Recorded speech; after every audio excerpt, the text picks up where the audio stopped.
कृपया करके चैनल को सब्सक्राइब कीजिए।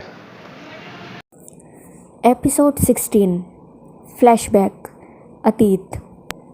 रागनी को ऐसे परेशान देखकर अनवी भी अब थोड़ी मायूस हो गई थी, क्योंकि जिस तरह से आज अनवी ने रागनी से बात की उसे इस बात का बुरा लग रहा था, क्योंकि वो रागनी को कभी भी परेशान नहीं करना चाहती थी। पर आज अनवी से रहा नहीं गया और उसने रागनी से ऐसे ही ये सब पूछ डाला। अनवी को अब ये भी पछतावा हो रहा था कि उसके इस व्यवहार से और उसके यूं अचानक ऐसे सवालों से रागनी को कैसा लगा होगा, क्योंकि उसकी परवरिश रागनी ने ही की है। हमेशा उसे प्यार दिया, सब कुछ किया, सारी खुशियाँ दी, और आज उसने रागनी से गलत तरीके से बर्ताव किया। अपनी इस गलती को मानते हुए और सोचते हुए अनवी ने रागनी से माफ़ी मांगते हुए कहा, आई एम सॉरी बुआ जी, मुझे आपसे इस तरह से बात नहीं करनी चाहिए थी, प्लीज़ मुझे माफ़ कर दीजिए। तभी रागनी ने अनवी की तरफ देखा और मुस्कुराते हुए उससे कहा, कोई बात नहीं बेटा, शायद तुम्हें कोई गलतफहमी हो गई होगी जो तुमने आज ऐसे सवाल किए। अब तुम जाओ और जाकर अपने कमरे में आराम करो। यह कहकर रागनी अपने कमरे की ओर चली गई और कमरे के अंदर जाकर उसने अपने कमरे का दरवाज़ा बंद कर लिया।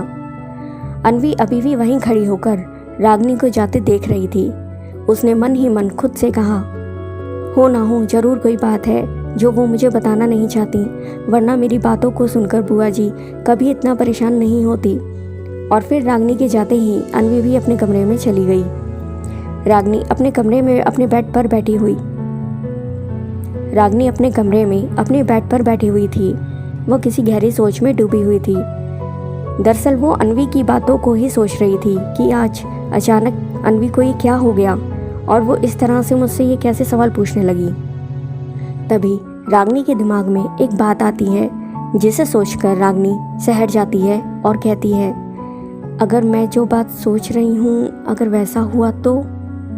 इतना कहकर रागनी एकदम से खामोश हो गई, उसके होश उड़ गए और फिर वो आगे कहती है, नहीं नहीं नहीं नहीं, ये नहीं हो सकता। फिर वो सोचती है कि एक ना एक दिन तो ऐसा होना ही था। फिर रागनी खुद से बड़बड़ाने लगती है और कहने लगती है, रागनी खुद को संभालते हुए कहती है, ये सिर्फ मेरा एक वहम है और कुछ नहीं। अपने बेड से उठती है और अपने वार्डरोब की तरफ जाती है और उसमें एक लॉकर खोलकर उसमें से एक फ़ोटो निकालती है और उसको अपने बेड पे लाकर बैठ जाती है। ये वही फ़ोटो होती है जिसमें कि एक फ़ोटो कुछ दिन पहले अनवी के रूम में रागनी ने देखी थी। इस फ़ोटो में रागनी के बड़े भाई ईशान और उनकी पत्नी रीना थे और उनकी गोद में छोटी अनवी होती है।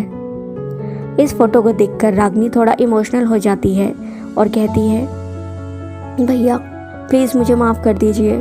आप जो जिम्मेदारी मुझे सौंप कर गए थे, मैं उस जिम्मेदारी को नहीं निभा पाई।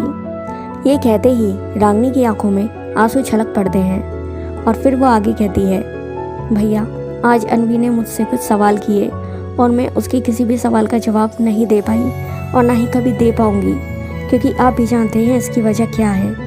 मैं जानबूझकर अनवी को किसी खतरे में नहीं डालना चाहती, क्योंकि वो सच बहुत ज़्यादा खतरनाक है।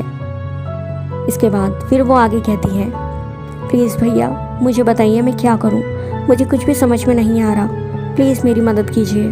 फिर रागनी अनवी के बारे में सोचने लगती है और फिर रागनी खुद से बड़बड़ाने लगती है और कहने लगती है, मुझे माफ़ करना अनवी बेटा, तुम जो कुछ भी कह रही थी वो सब सही कह रही थी और एक ना एक दिन ये होना ही था, पर मैं क्या करूं, मैं चाहकर भी तुम्हें कुछ नहीं बता सकती। रागनी बहुत ज़्यादा इमोशनल हो जाती है और बस उस फोटो को देखती रहती है और कहती है, भैया मुझे आज भी वो दिन याद है जब।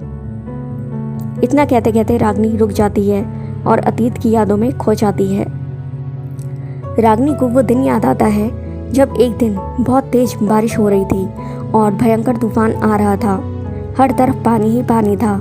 ऐसा लग रहा था कि जैसे बाढ़ आ जाएगी। लोग इधर उधर भाग रहे थे। तेज बारिश के साथ बिजली गरजने की भी तेज आवाज़ें आ रही थी। आधी रात का समय था। रागनी घर में अकेली थी और वो घर में अपने कमरे में सो रही थी कि तभी अचानक किसी ने दरवाज़ा खटखटाया।